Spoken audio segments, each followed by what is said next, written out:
All right.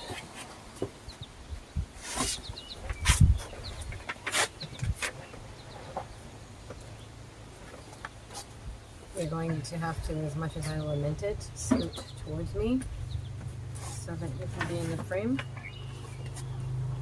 Okay.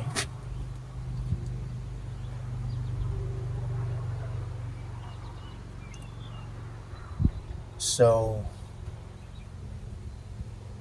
to put this into context, I just watched a video that you made while I was making a convenience store run, whereby you ran through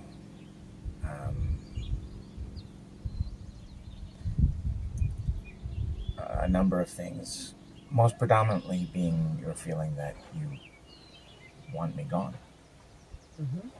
and that you do not feel as if there is any recovery, certainly not without letting air into this.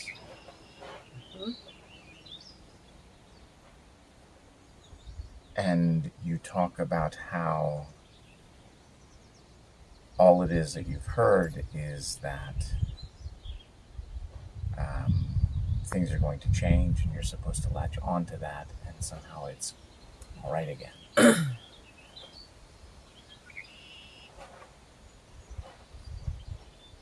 And my reaction was to ask you if you remembered my saying that, like, I need to get a place and that financially we just needed to get some things together before that was possible. Yes, because we're going to entirely skip over the aggression, but sure. Perceived or otherwise, whatever. Keep going. Perceived or otherwise. And then you were going to explain to me about Ben and Kayla Taylor? So I was watching a video, or not a video, I was listening to a podcast whereby they talk about how in a narcissist's mind, if you can poke a single hole in the story, then the entire story is invalid. And I was sitting there trying to figure out if that's what it is that I was doing. And I don't feel like it was.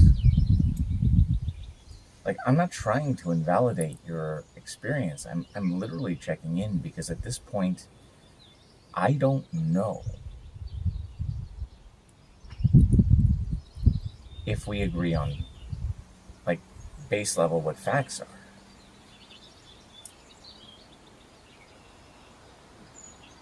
And it feels like the foundation of what it is that we need in order to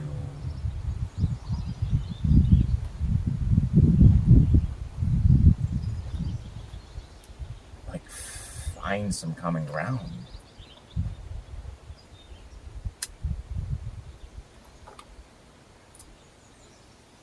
Kids don't smoke.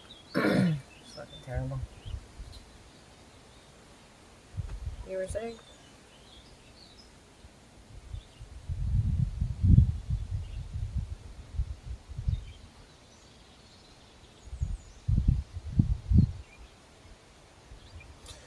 You talk about how you've spent days being comforted by your abuser.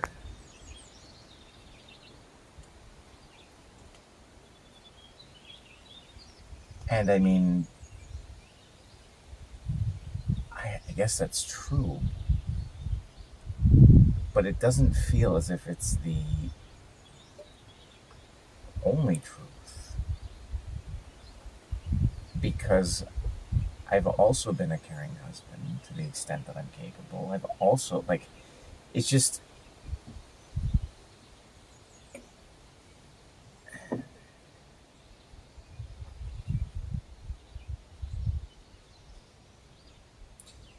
your story is that I don't care how you feel. And that could not be further from the truth. I care how you feel.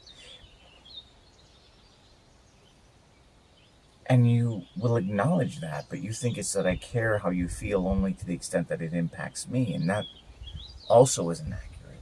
Like, I care how you feel. because I want the best for you and I want to support you. And you talk about wanting to hit your stride, and I want to support you to hit your stride. And so, yeah, this is like 4 days in or 3 days in. I don't even know at this point.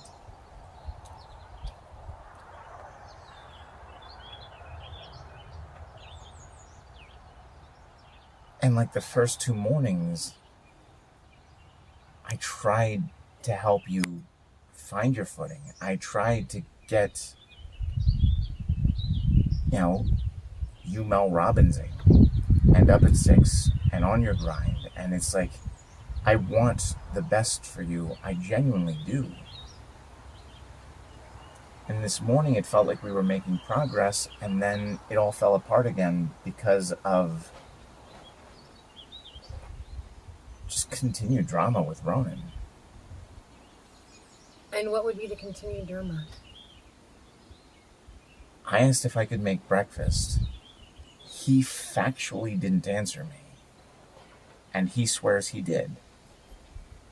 And the only other person in the room knows that he didn't. And it's like, I get hung up on the fact of it, whereby he didn't actually respond. And you're hung up on the emotion of it, of I shouldn't have had to ask. But really, I wasn't asking because I didn't know if he was hungry. I was asking to know if he would eat what I made. Because I know he's mad at me.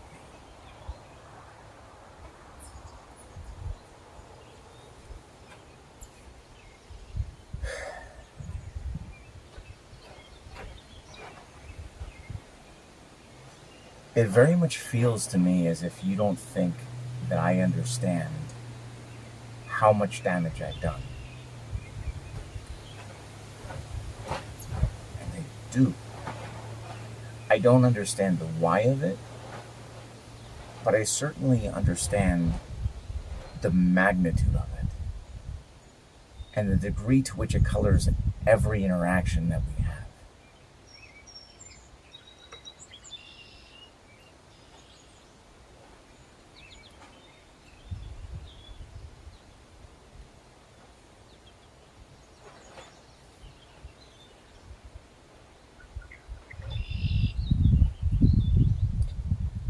I don't know how this plays out. I really, truly don't. But I also know that I am committed to my own well-being for your benefit. Like, I am committed to this.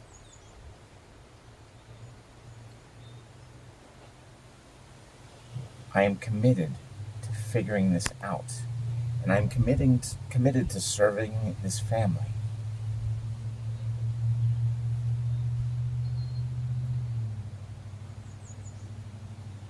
And I'm committed to this knowing that you fell out of love with me.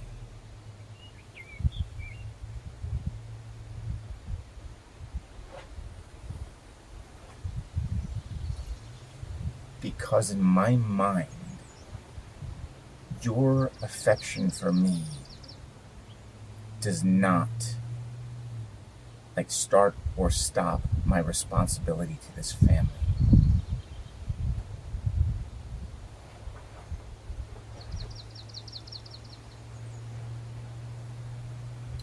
You can stop loving me, but that doesn't mean I've stopped loving you. And that doesn't mean that I'm going to stop showing up. And that doesn't mean that I don't feel a sense of responsibility for the well-being of this family, and that I'm going to do everything that I can to make this family thrive and support the continued success of this family.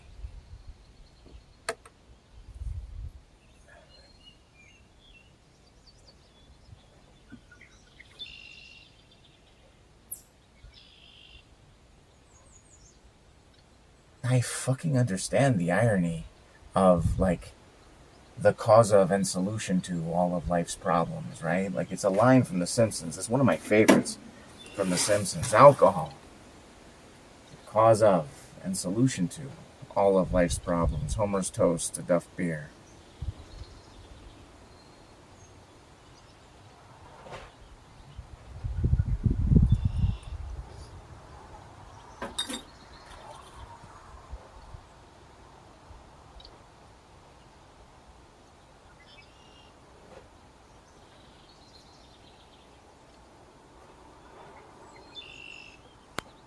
you think I don't know that all you need is gentleness? That's why I've been sitting here and listening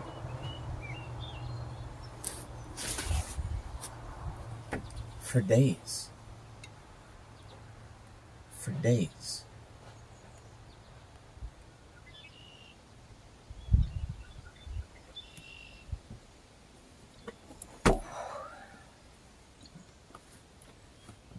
Like, I want to pick you up and I want to shake you and, like, bring you back.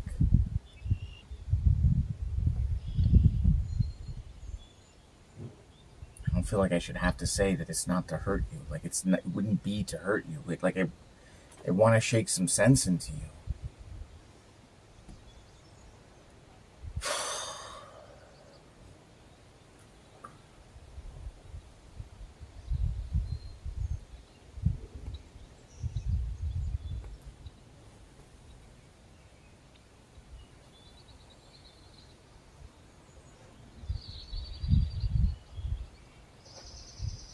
You know, the truth of things is, I've lived my life based upon facts as I've interpreted them.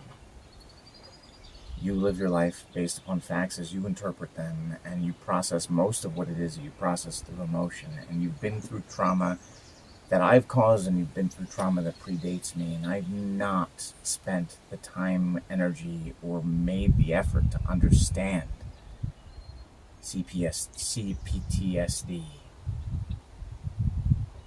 and the implications that it has. And so for days you've been commenting that I think that you're just out here drinking, like just drinking, to just escape.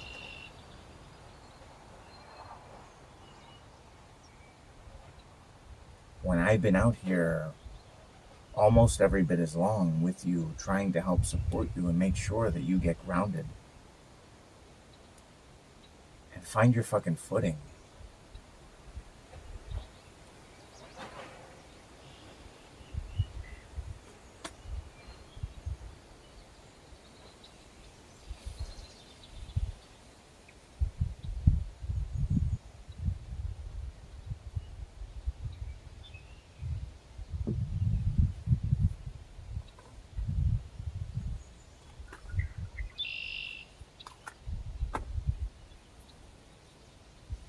I love you, and I miss you, and I want you to be well. And if I can't be a part of that, like a future where that's a thing, then I'm content to leave because I care about your well-being. And I want you to be secure and to know that everything is going to be okay. And that's why I signed those terms, because there's no contentious divorce. Fucking take it. I have only ever wanted you and this family to thrive.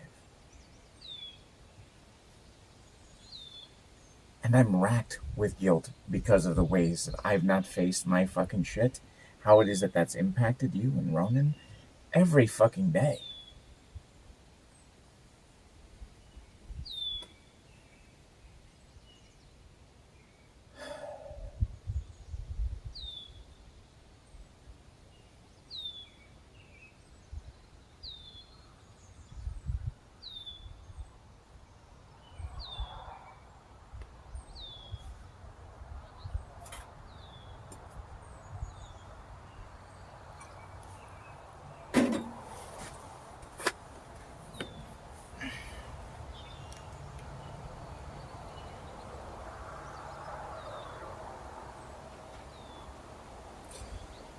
You talk about my doing, right?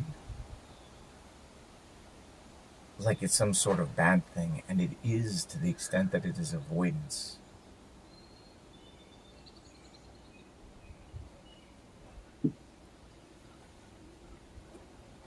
But if my doing is mindful, deliberate, and like mission focused, relevant to doing the inner work that I need to do, fighting my shadows the way that I need to fucking fight my shadows to make sure that the part of me, the Mr. Hyde that you referenced, you say on the regular, like, the part of me that is triggered when you yell at me because I'm not listening, and I can't listen because I feel as if you're criticizing me, because ultimately at its core I don't feel as if I'm good enough or worthy of love.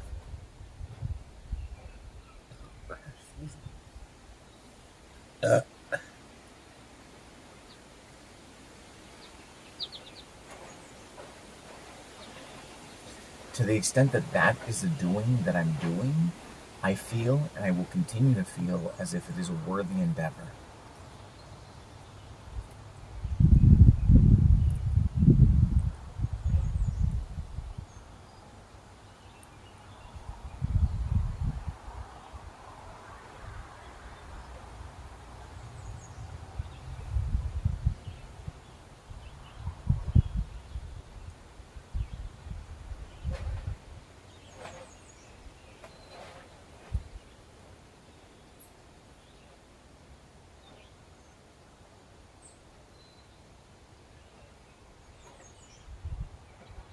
I want to know how you feel.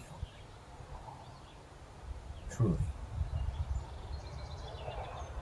Are you asking me? Yeah.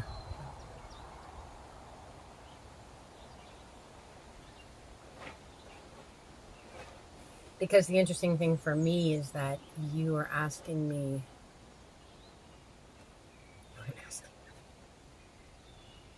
I played the video of when you went out to the convenience store.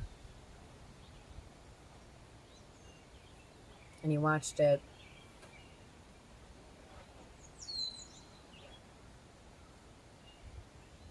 And the second it was over, you started with aggression. While you're explaining to me you didn't come to me with aggression. There was no follow-up curiosity.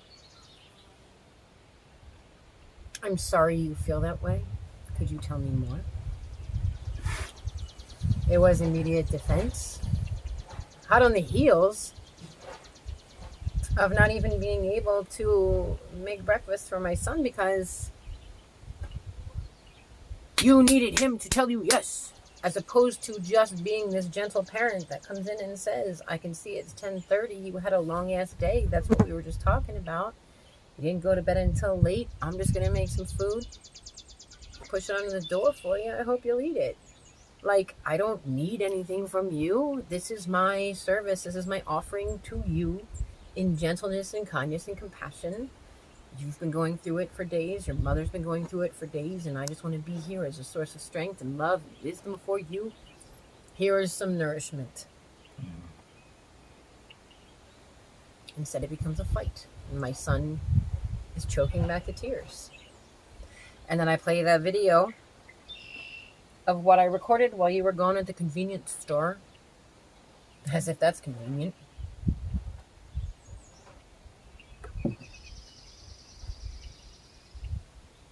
And you start immediately going into your shit.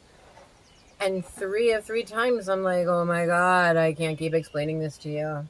So much so that I asked you, I don't even know what time it is. Well, afternoon. Playing after. Okay. I asked you roughly about an hour ago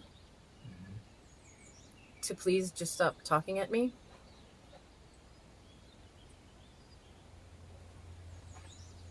And you lasted 2.5 minutes. And here we are.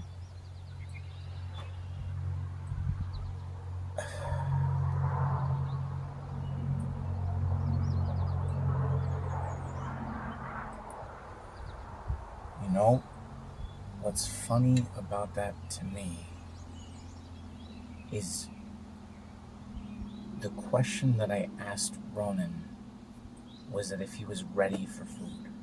Oh, God. And the question that I asked you was a clarifying question of, do you not remember we talked about this? When very clearly in the video you state we didn't. We did. I'm trying to gauge on some level, reality. Because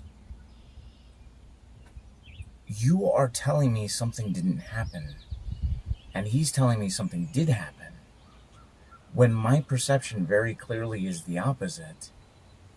And it feels as if a neutral party in the room confirming that, in fact, it did or it didn't. Like, I also feel gaslit, and I don't know which way's up. And I'm not saying you're gaslighting me, but it's how it's felt, because it's been you and him. And I've told you every time you want to recap this that he told me twice that he was hungry, and he's fighting back the tears, and can you just make something that's nourishing? And I've also asked you to please just stop talking at me. I am here trying to be heard. Yeah. And I'm trying to hear. I am. Well, you have to stop talking for that. That's the thing.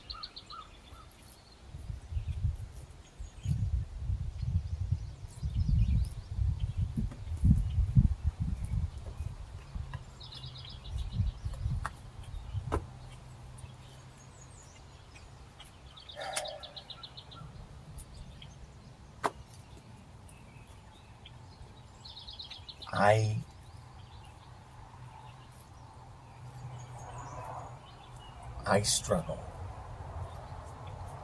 Because Ronan telling you twice that he's hungry does not equate to him telling me. Oh my Christ. I can't do this anymore. You can stop the camera. Like, I'm not going to keep doing this. Because you want to document these things, right? You want to document these things. Oh my Christ. Let's do that. Ronan telling you twice does not equate him telling me once. All right? And you're talking to me and just asking if I can make breakfast while I'm already making breakfast doesn't mean I'm not making breakfast. It's happening. Oh my God. Jess, I'm fucking tired too. Oh my God. And I hear you, and I just want to be here, and I just want to support you. And so much of that is just fucking seeking to understand. And for days I've been here and I've just sat and listened. And yet you haven't learned a fucking thing. So if you could just turn the camera off. Like, I just cannot keep doing this. I just fucking can't. Jess. Like, to the point where my son wants to change my name because he can't even hear my name anymore. He can't hear your name because we can't talk. And we can't talk because I can't listen. I can't listen because I also don't feel as if I'm being heard. And there's a fucking function of how much of real is real to each of us. And literally that is the basis of our debate this morning. Well, the basis of this debate currently is I asked you to please stop talking to me about an hour ago. Stop talking at me. Can you please just not? Fine.